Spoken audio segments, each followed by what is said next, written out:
আপুনি বাৰু শেৱালি ফুল কিমান ভাল পায়? শেৱালি ফুল শৰতৰ শুভগন্ধ। শৰৎ আহিলে অসমীয়া মানুহৰ মনত এটা বিশেষ অনুভূতি জাগে।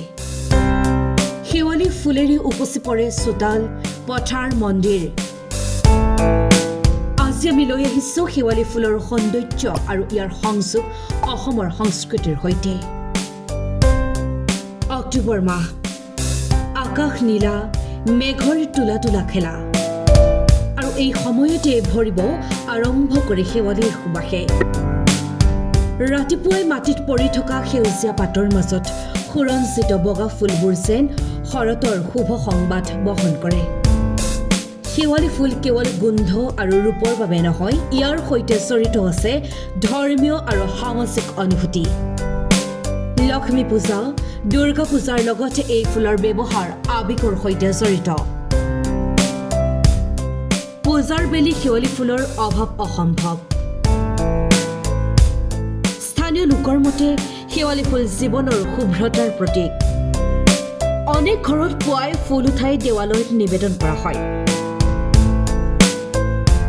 কিছুমান লোকে ইয়াৰ পৰা সুগন্ধি তেল আৰু ফুলৰ মধু নিষ্কাশন কৰাৰ ব্যৱসায় আৰম্ভ কৰিছে। প্ৰতিজন অসমীয়াই কয়, শেৱালি আহিল মানে শৰৎ আহিল। আমি পুৱাই ফুল উঠাই মন্দিৰলৈ লৈ যাওঁ। এইটোৱেই আমাৰ জীৱনত এক ধৰণৰ শান্তি আনে।